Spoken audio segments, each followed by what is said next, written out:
پوچھو تو وہ نہ بتا پائیں گے، اور صحابہ اکرام کی بارگاہ میں لان تان کر رہے ہیں، انگلیاں اٹھا رہے ہیں۔ میں آپ سے پوچھنا چاہتا ہوں، ایک آسان سی مثال کے طور پر سمجھ لیں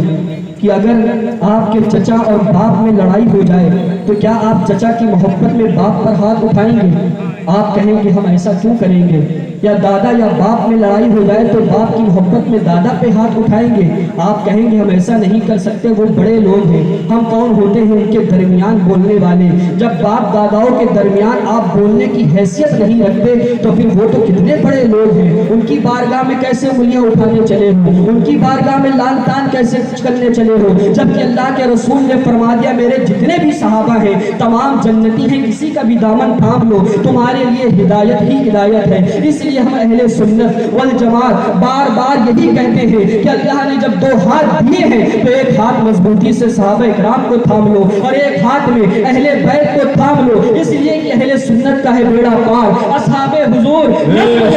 حضرت رسول اللہ کی، آپ کی دنیا بھی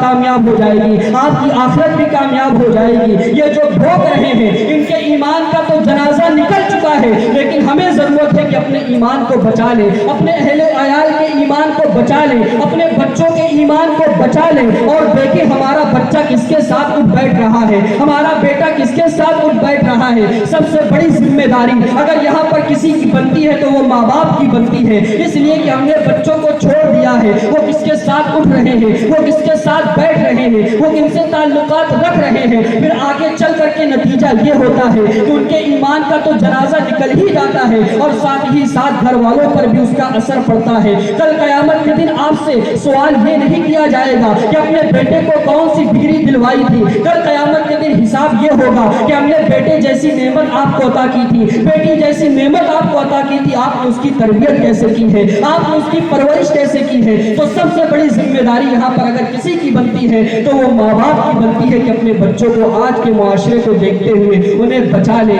یہ بڑا پرپتن دور ہے، اگر یہاں پر ایمان بچ گیا تو آپ کا سب کچھ سلامت ہے، اور ایمان اگر باقی نہ رہا تو دنیا بھی برباد ہے اور آخرت بھی برباد ہے۔ تو یہ جو ذکر شہدائے کربلا ہے یہاں سے یہی پیغام لے کر کے جائیں کہ اپنے ایمان کی حفاظت کرنا ہے، اپنے عمل میں اضافہ کرنا ہے، اپنے کردار میں اضافہ کرنا ہے، اور مولا حسین نے جو عظیم قربانی کربلا کے میدان میں دی ہے اسے ضائع نہ ہونے دیں، بلکہ ان کی قربانی کو سمجھیں وہ کس لیے تھی، وہ نمازوں کے لیے تھی، وہ اسلام کے لیے تھی، وہ دین کے تحفظ کے لیے تھی، جس کو آج ہم پیٹھ کے پیچھے ڈالے ہوئے ہیں۔ اس کی قدر کو سمجھیں، اس کی اہمیت کو سمجھیں، اس لیے ایک مرتبہ آپ کی آنکھ بند ہو جائے گی، نہ کوئی نیکی کر سکیں گے، نہ کوئی کام کر سکیں گے۔ ابھی وقت ہے، اپنے ایمان کو، اپنے عقیدے کو، اپنے اعمال کو بچا لیں، اور اللہ رب العزت کی بارگاہ میں دعا ہے کہ اللہ تبارک و تعالی ہم تمام کے ایمان عقیدے کی حفاظت فرمائے، اور جنہوں نے بھی یہ محفل کا انعقاد کیا ہے بسم اللہ کمیٹی